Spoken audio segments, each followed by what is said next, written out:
Esto también es pop, ¿no?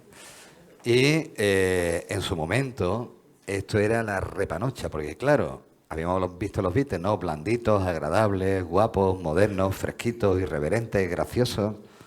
Bien. Jimi Hendrix, bueno, glamuroso, original, creativo, también joven, pero ahora rebelde, arriesgado, tal.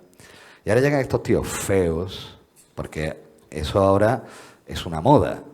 Pero nosotros, por suerte, en este caso, en otro momento diría por desgracia, más, es que se distorsiona, ¿no?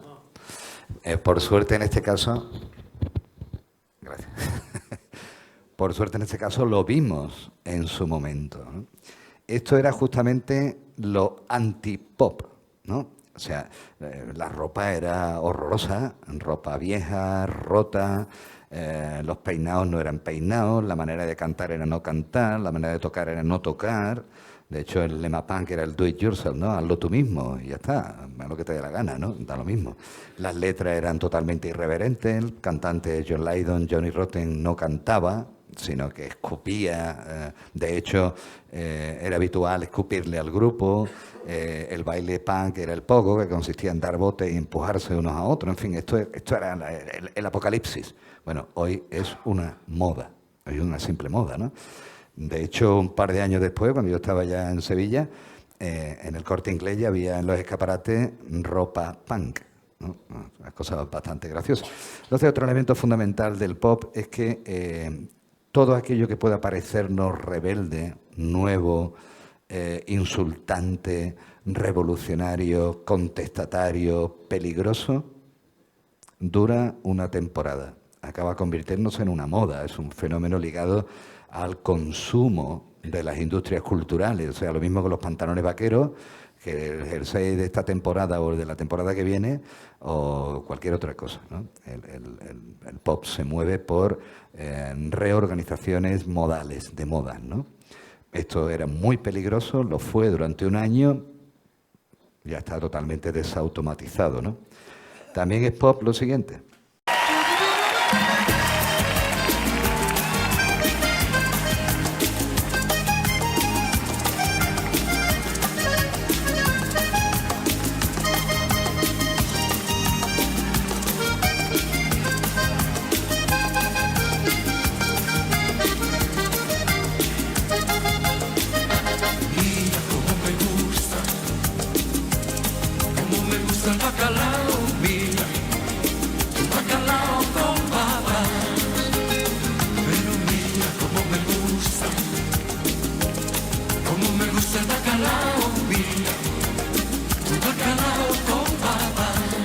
Esto también es pop, ¿no?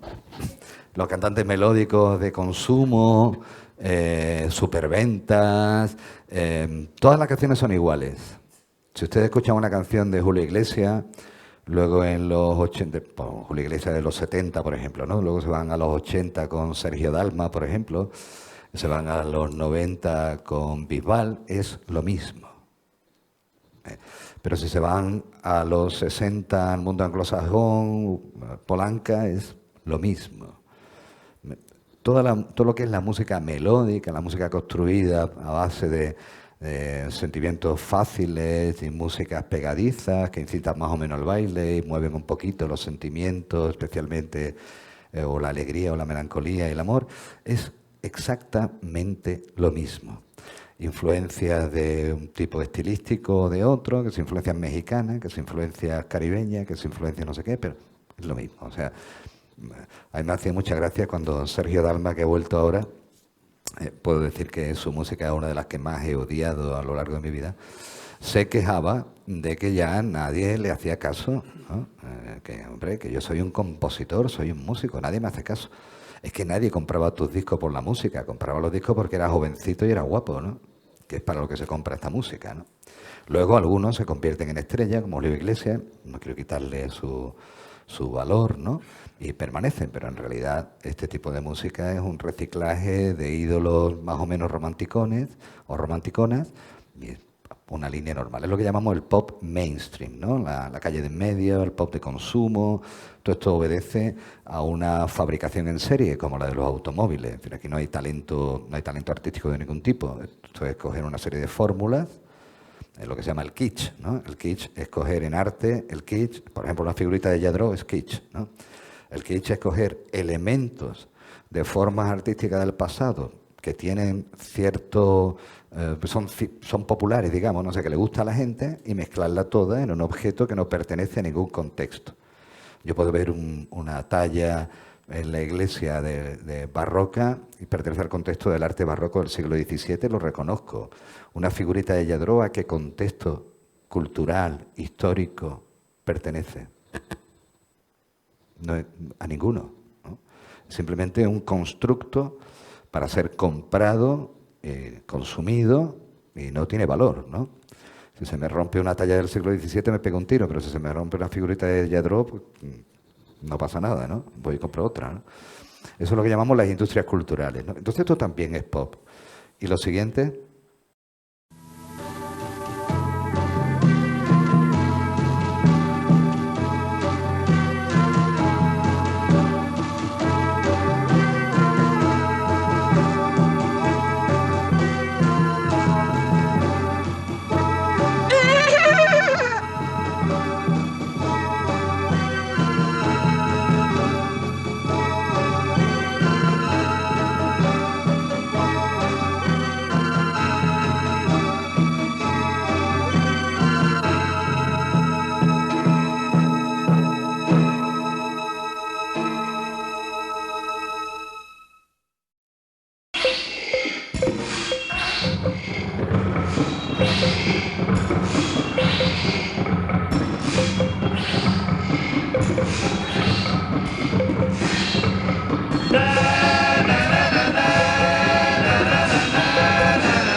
Esto también es pop. Estos son The Residents. Fue un grupo, digo fue un grupo porque ya se murió, uno de los fundadores se murió hace dos o tres años, ¿no?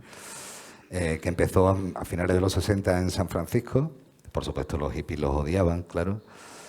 Y luego siguieron haciendo discos y espectáculos teatrales y vídeos, hasta hace 2 años que se murió uno de los integrantes. Nunca nadie supo quiénes eran. Se dijo que eran los Beatles, se dijo que era un Frank Zappa, se dijo que era uno ejecutivo publicitario de San Francisco. Nunca supo nadie. Aparecían siempre con un ojo gigantesco en las entrevistas, en los conciertos, en todo. Nadie sabía quiénes eran. De hecho, sabemos que quién era uno de los fundadores porque se murió, ¿no? Ya lo hicieron público en las redes sociales y tal. Pero tampoco podemos decir que los integrantes hayan sido los mismos. Nada, era totalmente anónimo, tenían su propia discográfica que era Ralph Records, hacían vídeos experimentales, etcétera. Bueno, esto que puede parecer una porquería para el común de los mortales, por ejemplo, para el que escucha habitualmente a Julio Iglesias, esto es una porquería, esto no es música, esto es una tomadura de pelo, ¿no? Pero para el que tiene algo de conexión con las vanguardias, verá que aparecen vestidos no solo como gente del Ku Klux Klan, sino que también como los poetas dadaístas del Cabaret Voltaire a principios del siglo XX, con esos conos y tal, leyendo poesía inconexa, ¿no? O sea, están en contacto, de hecho ellos son neodadaístas. Quien haya visto cine alemán del expresionismo alemán, cine mudo del expresionismo alemán, verá que eso es cine del expresionismo alemán, ¿no? Y luego son unos cachondos, porque esto pertenece a un disco que se llama Third Reich of Rock and Roll, ¿no? El tercer Reich del rock and roll. Y entonces ellos dicen, ¿cómo sonaría el rock and roll si la guerra lo hubiera ganado Hitler, ¿no? Y entonces hacen versiones de clásicos del rock americano completamente desquiciadas, ¿no? Es un grupo que tiene más valor el concepto en sí mismo que la música, aunque en algunos discos se han explorado cuestiones musicales, pero donde merece la pena Residents es verlo en directo, que hacen teatro, danza, multimedia, la música, tal, y es un espectáculo total. Bueno, esto también es pop. Y también se vende en las casas de discos, en las secciones de pop, no en las secciones de música de gran vanguardia. Esto también es pop. Y el esquimo es maravilloso.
Esto también es pop. La perversión de la música techno, que en principio tenía no digo la música electrónica, que es anterior, sino lo que se llamó techno, que tenía en principio un carácter hedonista de baile, ¿no? Y la conversión en un arma de crítica política. Teenage Riot es un grupo de panfletarismo político, ¿no? O sea, la politización de la música de baile, la llevada al extremo del ruido. Eso también es pop. Lo siguiente.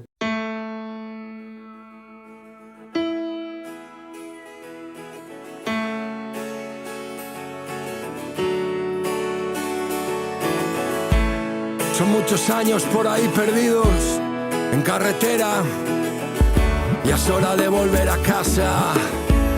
Volver a casa. Cantamos por el paria jornalero y el operario, la soñadora y el militante revolucionario. Por el barrio, por la cuidadora, el sanitario, por la que limpia escaleras, por el que sube andamios, por el que muere en el Mediterráneo y le pisaron el cráneo porque era negro y no ucraniano.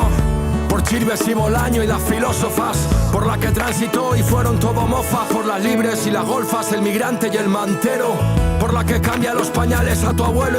Esto es también pop, el hip hop, ¿no? Que fue una cultura identitaria de la música negra, norteamericana, urbana, que luego se convirtió en extremadamente reaccionaria, sobre todo en la línea de lo que se llamó el gangsta rap, ¿no? Dinero, sexo, mucha pasta, yo mando aquí la pistola, ¿no? Bueno, pues esto también es hip hop con esa tradición, pero además con una intención política también. El mundo del hip hop siempre, el rapero siempre habla de yo soy el más grande, el más chulo, el mejor, ¿no? Esta gente hablan de la limpiadora, del jornalero, de no sé qué, ¿no? Bueno, eso también es pop. Más. Qué bueno he sido para ti y qué mal te estás portando. Me paso día tras día en esta celda llorando, sin saber si tú estás viva, sin saber si te han matado, sin saber si tú estás viva, sin saber si te han matado. Libre, libre quiero ser libre, libre, libre quiero ser libre. Esto también es pop, esto no es flamenco, ¿eh? Esto no es flamenco. María Jiménez no es flamenco. Hizo flamenco, pero los discos de María Jiménez son también pop, ¿no? Entonces, claro, si todo esto es pop, ¿qué es pop? Ese es el problema, claro. Si todo esto es pop, ¿qué demonios es pop? Es una forma de producción musical que luego se fragmenta en múltiples géneros, que ya digo que son meramente caprichosos, ¿no? No sé, los que tengáis un poco más de idea en qué se diferencia la música del rock sinfónico, del jazz rock y del jazz progresivo.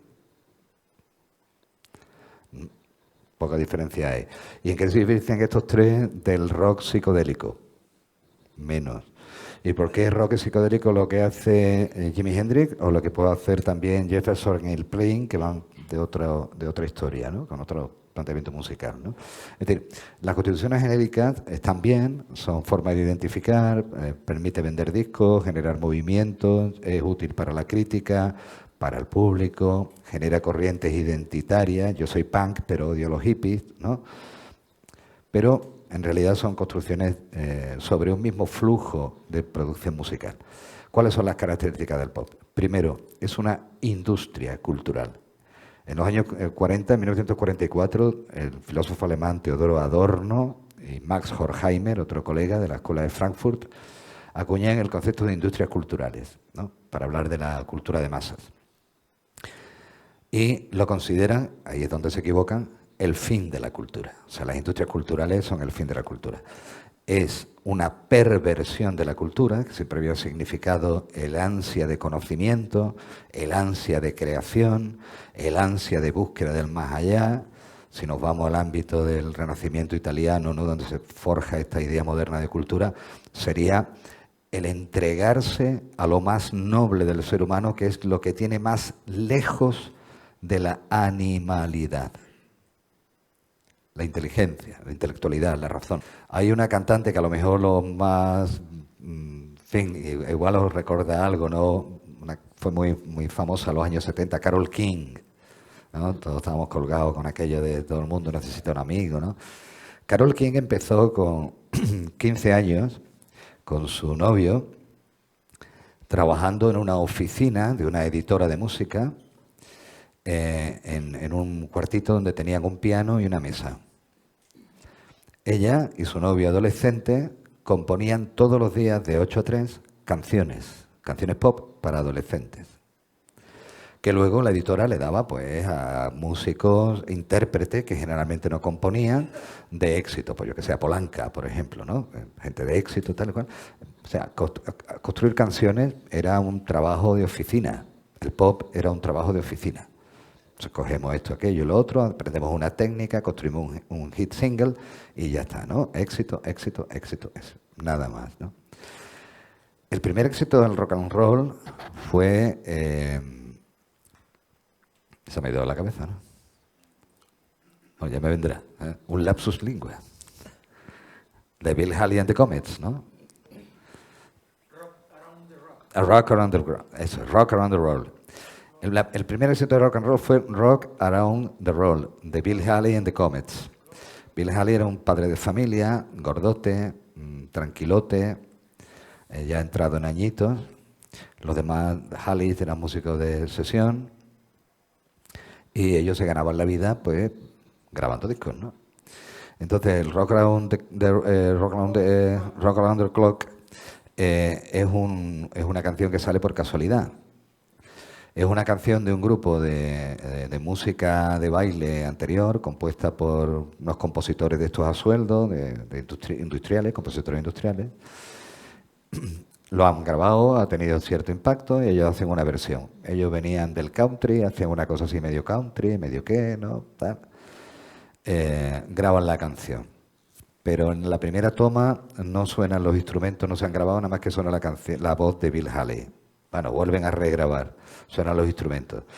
Pero se queda corta, le falta un solo de guitarra, pero se quieren ir a cenar ya, ¿no? Y el guitarrista pues copia otro solo de guitarra de otro disco de Bill Haley and the Comets, ¿no? Y lo mete. Y como es una canción de relleno, porque no le gusta nada, lo meten en la cara B. Luego aparece como banda sonora por una serie de circunstancias, un director de cine, amigo de Glenn Ford, va a su casa a verlo, el hijo está escuchando esa canción en la radio, el tío está haciendo una de las primeras películas sobre adolescentes problemáticos y tal y cual, una película muy mala. Dice, coño, lo voy a poner de banda sonora, esto me cuadra, no sé qué, lo pone de banda sonora, un disco que había pasado sin pena ni gloria, cara B, se convierte en un símbolo de la identidad de los jóvenes problemáticos, adolescentes, de los teenagers que no quieren ser como sus padres de los años 50 en Estados Unidos. Casualidad. Primero es un producto industrial, lo cual no indica que no haya creatividad, ¿eh? La publicidad también es un producto industrial y a veces generalmente la publicidad es mejor que los programas de la tele donde se inserta, ¿no? Es un producto industrial. Pero claro, no hay industria musical antes de la emergencia del rock and roll, que fue el primer movimiento pop? Claro que la hay. Por supuesto que la hay, lo que se llama la música o el periodo de la música fonográfica, es decir, cuando la música empieza a ser grabada, ¿no? De principio de siglo. Se hace música para orquestas, para bailar, pero no para los jóvenes, para cualquiera, ¿no? Pero con el rock and roll aparece el primer elemento de la música, de la industria fonográfica, que va dirigido solo y exclusivamente a un público juvenil. Por lo tanto, el pop tiene que ver con juvenil, con juvenilidad, diríamos, porque ya aquí no hay ningún joven, ni ninguna joven, así que llamaremos juvenilidad del espíritu juvenil, ¿no? Pero en aquella época era solo para los jóvenes. Los padres odiaban el rock and roll, ¿no? En general, aquello era una perversión, ¿no? Hoy nos parece una cosa ridícula, pero era así. Por lo tanto, es juvenil. Es el momento en que en Estados Unidos, y luego ocurrirá en Europa y después en el resto del mundo, en Estados Unidos los jóvenes por primera vez en la historia empiezan a tener dinero en los bolsillos. Y cuando en Estados Unidos hay algún grupo social que tiene dinero en los bolsillos, siempre hay un americano que le vende algo. Eso no falla. Pero claro, un adolescente de 14, 15 años del instituto va a comprar la novena sinfonía de Beethoven de manera natural. Claro, llega al tienda, deme usted la novena sinfonía de Beethoven. No, tengo algo nuevo, algo de Sostakovich. Oh, por favor, sí, démelo. No. Y se va a vestir igual que el padre. No. Quiero unos zapatos de gamuza azul y como me los pise te mato, ¿no? O va a creerse el mundo de los adultos. No. La canción aquella de la biología, la odio, la no sé qué, no sé cuánto, solamente Mary Jane, ¿no? Para mí, tal, ¿no? Entonces, toda esa cultura ligada a la producción industrial de negocio en el grupo juvenil, que empieza a convertirse en una clase social, la primera vez en la historia que los jóvenes significan algo, ¿eh?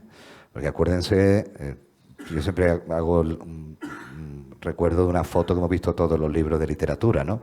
La famosa foto de la generación del 27, Lorca, Alberti y toda esta gente, en la celebración del centenario de Góngora, en la Real Academia, está en todos los libros de literatura de bachillerato, todo lo hemos visto un montón de veces. Y aquellos son unos señores mayores con traje, chaqueta y sombrero, pero son chavales de 20 años. Existía antes el niño y el adulto. El término intermedio, el joven, era una cosa despreciable. El joven era un proyecto de adulto. Y de hecho yo recuerdo que todavía era identitario el año en que tu madre te ponía los primeros pantalones largos.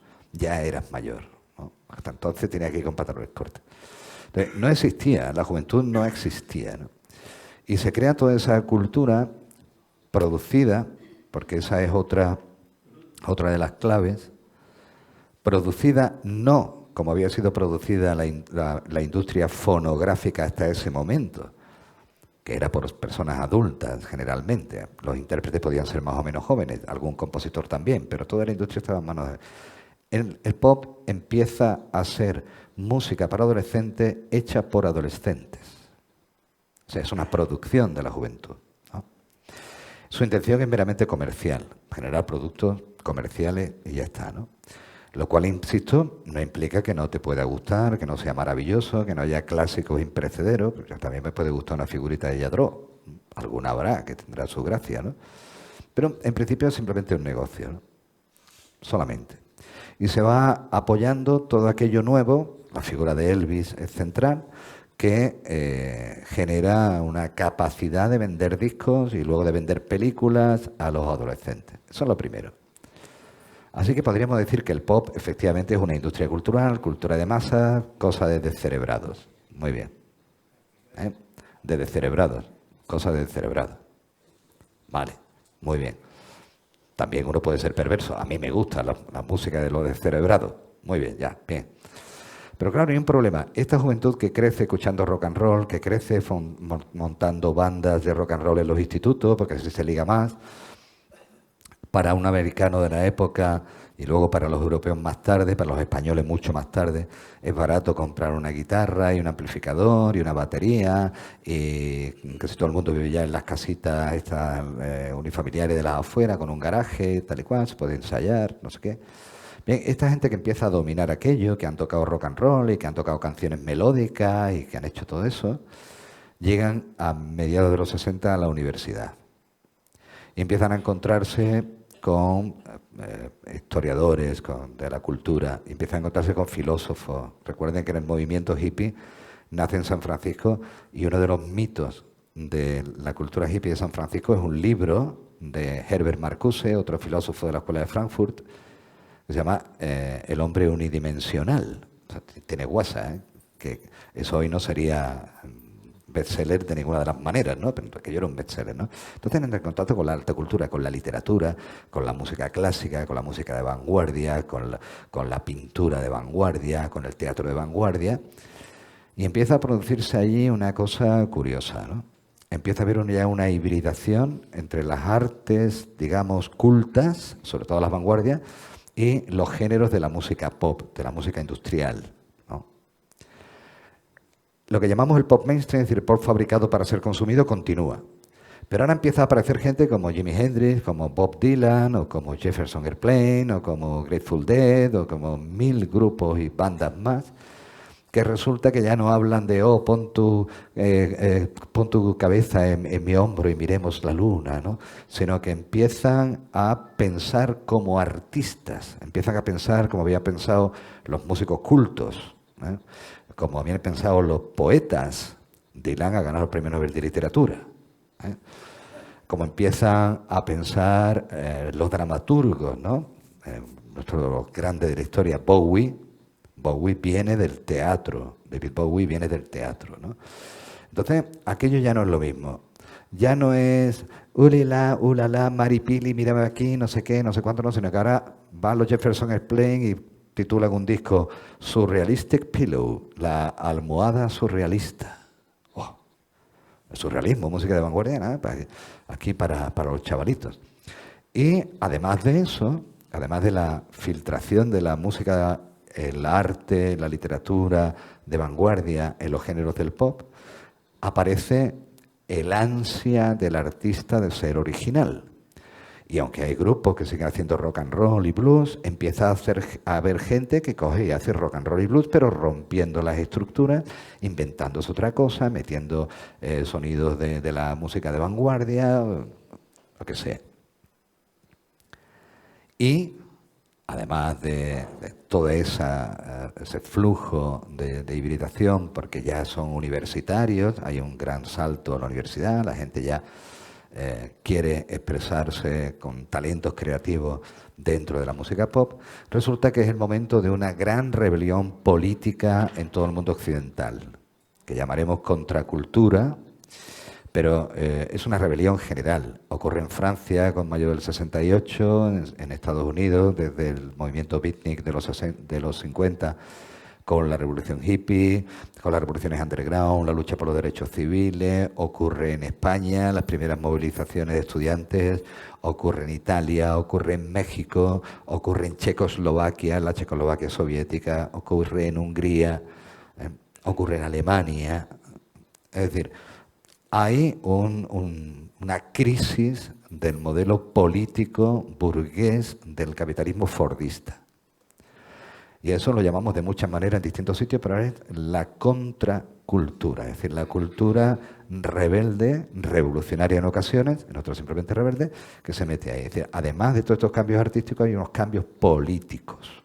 Ya el rock and roll, ya el pop, ya no es una cosa para hablar simplemente de los sentimientos, estoy enamorado, vámonos a pasear, qué aburrida es la biología, me quedo prendado de maripili. No, sino que aquí hay ya una lucha cultural, paralela a la lucha política y paralela a la lucha de lo que se llama la prensa underground, que en Estados Unidos tuvo un enorme impacto, es prensa política y cultural también, pero fundamentalmente política, al margen, pero que crearon un sindicato y sindicato es una forma de publicación en red, ¿no? Pequeñas revistas de San Francisco, de Nueva York o de Seattle, pues se iban distribuyendo por todas partes y se genera una corriente de opinión diferente.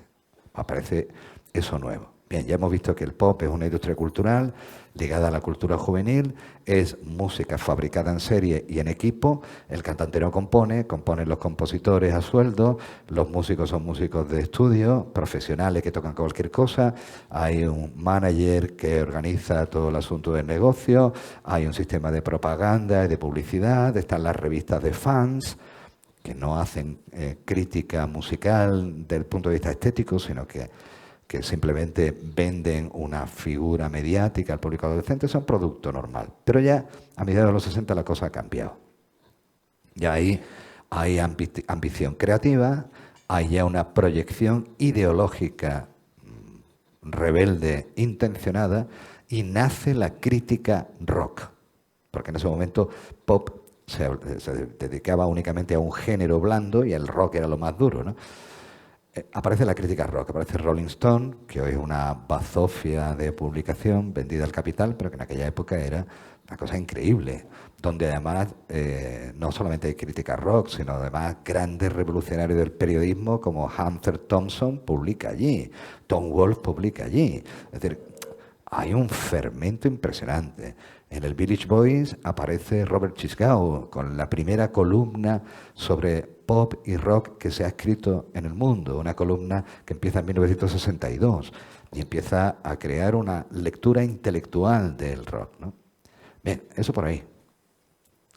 Pero además de eso, además de esa cultura intelectual y de esa cultura de industria de consumo, empieza a extenderse el rock and roll como una música que identifica a lo que es joven, a lo que es rebelde, a lo que quiere ser él mismo o ella misma, es decir, identitaria. Y entonces aparecerá otro fenómeno que no tiene por qué ser artístico de vanguardia, ¿no? Ni tiene que ser industrial, que es la apropiación de esos géneros por parte de la gente de la calle que empieza a contar y a cantar su vida. Por eso los chichos son pop.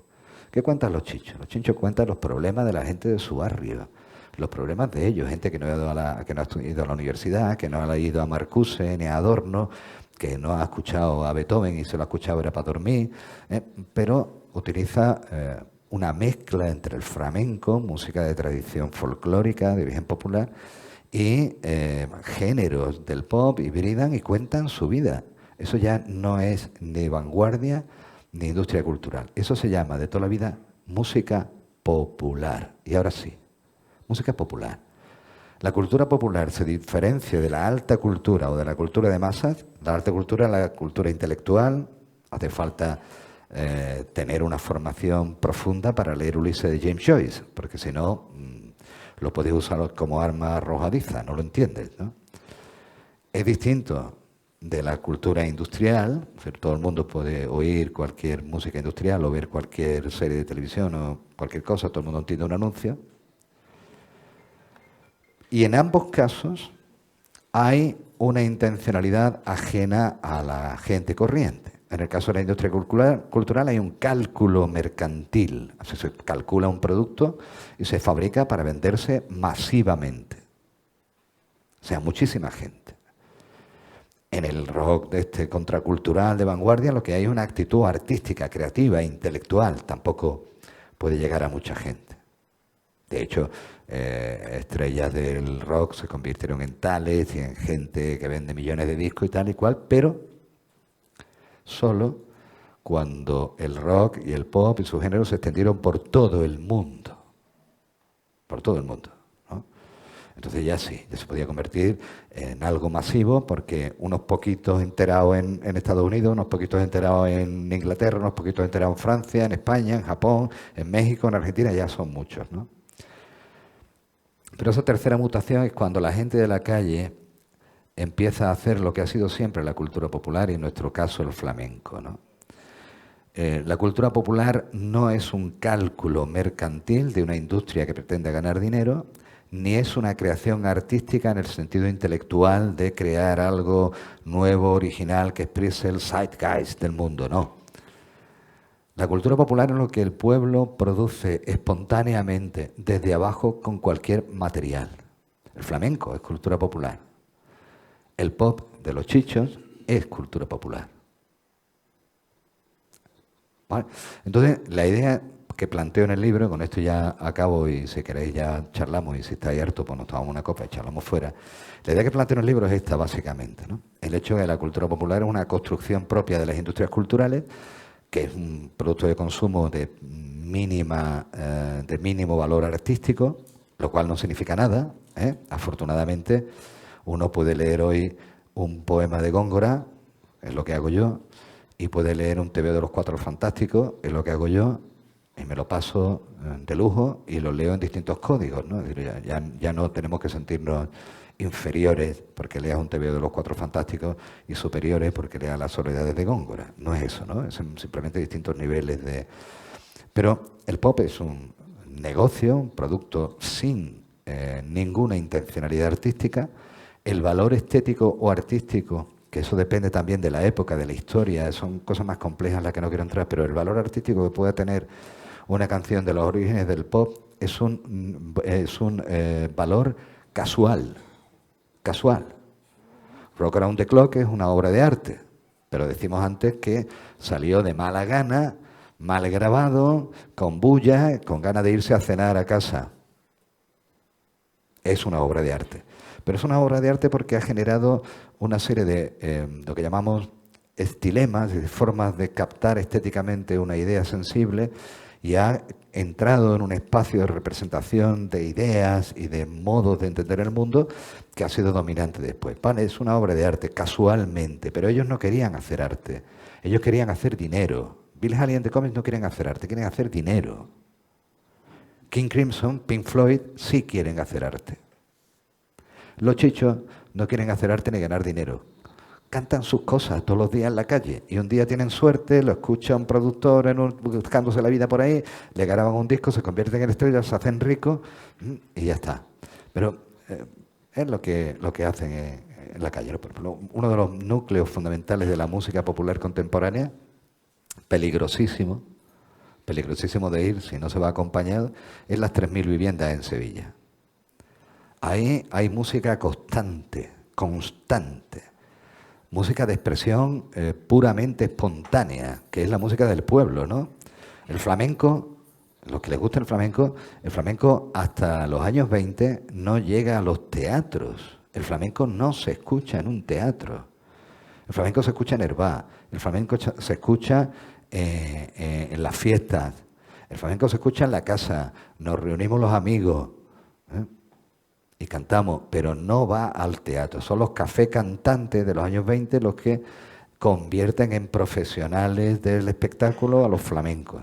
Pero el flamenco, como toda la música popular, no tiene intención ni artística, crear una obra magnífica, ni comercial, sino la de lo que Hegel llamaba propio de lo estético, la expresión de la idea sensible. Es decir, a través de una obra estética, no necesariamente artística, yo puedo llegar a comprender un concepto cultural complejo, intelectual, no de manera racional, sino sentimental, ¿no? Yo canto mis cosas, las canto en la calle. Bien, lo que ha ocurrido, por lo tanto, es que el pop, con todas sus múltiples formas y estilos, es una forma de producción musical, que además tiene una dimensión espectacular y tal. Y hay 3 líneas fundamentales, que son el pop de consumo, pop construido como objeto para ganar pasta y ya está, que me puede gustar, que sobre gustos está todo escrito, por lo tanto, como está todo escrito, me puedo inventar otro nuevo. Sobre gustos, cada uno le gusta lo que le da la gana, ¿no?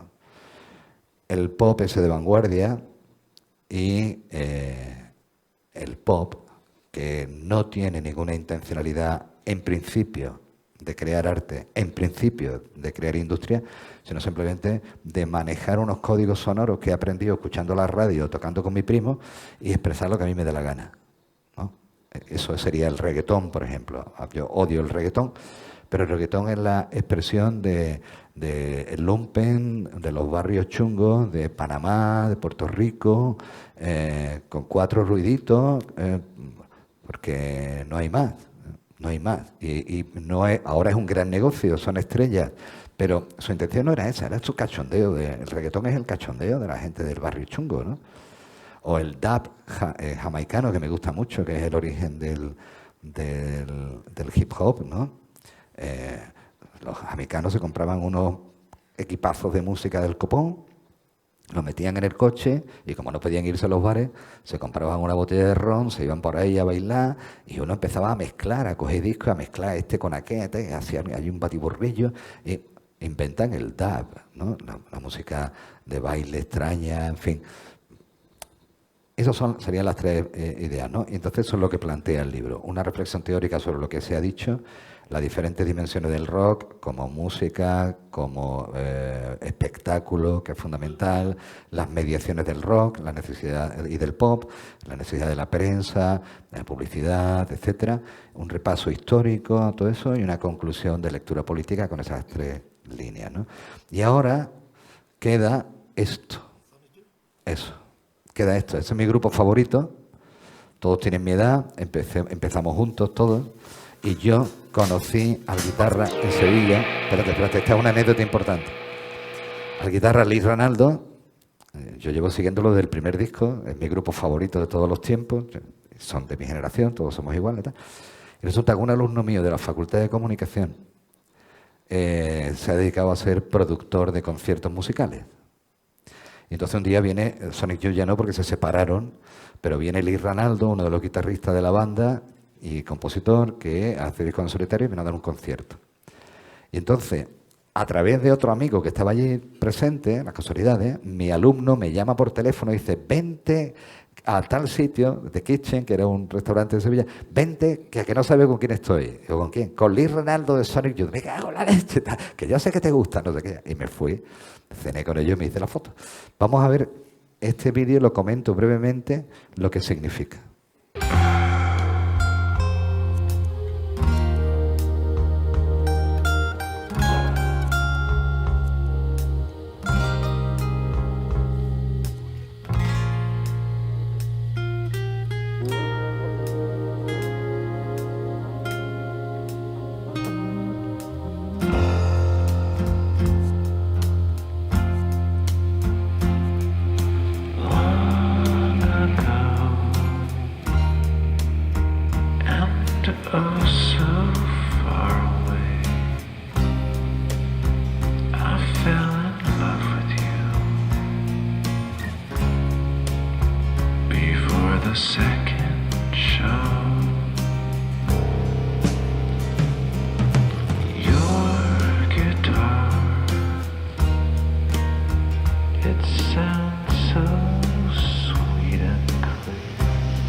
Para no aburrirnos más, este ya es el giro posmoderno. Ya saben ustedes que el posmodernismo es una sensibilidad estética, no es que hayamos entrado en otra época histórica, que no es verdad. Giro posmoderno. Sonic Youth es un grupo de vanguardia, viene del post-punk, de lo que se llamó el noise rock, es decir, el ruido, como han visto ustedes en la interpretación de la guitarra. Es decir, sería la música, digamos, la música pija, ¿no? Lo más vanguardista, lo más artista, lo más elitista, que tocan con músicos de música culta, que tienen un disco que se llama Adiós al siglo XX, donde reinterpretan temas de la música de vanguardia culta, de John Cage, ¿no? Toda esa gente haciendo una versión de un tema de Carpenters, que era el típico grupo para adolescentes, meloso y hortera, ¿eh?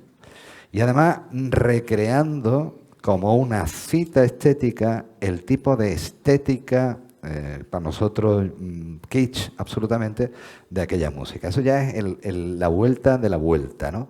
El hecho de cómo cualquier producto musical o no musical, da igual, del pop, es susceptible de ser reinterpretado y trasladado a otro código de lectura.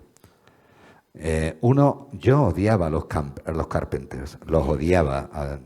Me acuerdo que alguna vez trajo mi padre las botellas de fundador de esta casa para las Navidades, que traían discos, y en uno de ellos venía un disco de los Carpenters. Los odiaba profundamente. Y Sonic Youth yo los idolatraba y los sigo idolatrando, ¿no? O sea, bueno, ¿cómo es posible esto? Hay una recodificación y ahora resulta que ves esta versión y te gusta, ¿no? Es decir, ya estamos en el momento del pop que ya tiene una historia, en el momento que cualquier cosa puede ser reinterpretada y trasladada de lugar, ¿no? Y me acuerdo Rafael, cantante Rafael, gran voz, pero a mí no me ha gustado nunca Rafael, jamás en la vida.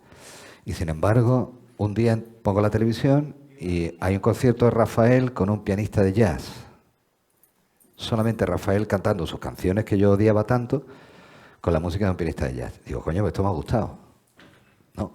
Es decir, ya eso sería ya en el ámbito de que el pop ya tiene una historia en todos sus regímenes, sigue siendo una moda, sigue transformándose, sigue habiendo esas tres líneas, pero ahora ya es posible lo que se hace con todo discurso que tiene historia. Existe la relectura, existe la reinterpretación, la transcodificación.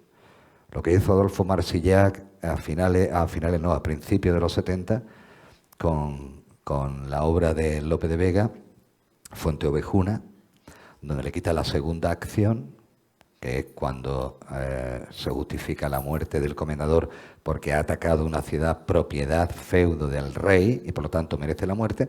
Eso lo quita y representa el resto de la obra de Lope sin cambiar nada, pero ha quitado eso. Y la gente se pone a gritar libertad, libertad, libertad, libertad, muera el dictador, y entra la policía y revienta a todo el mundo en el teatro español, ¿no? Eso ocurre cuando ya hay una historia. O sea, el pop ya forma parte de la cultura contemporánea, no solo de Occidente. El pop es una forma de producción, el pop ya tiene historia y ahora estamos en el momento posmoderno incluso de recreación de los viejos tópicos y reinvención a partir del pasado, como hace cualquier forma cultural culta, ¿no? Y ya está. Si no os he aburrido demasiado, porque yo largo tela, me preguntáis. Y si os he aburrido, pues nos vamos al bar y hablamos en el bar.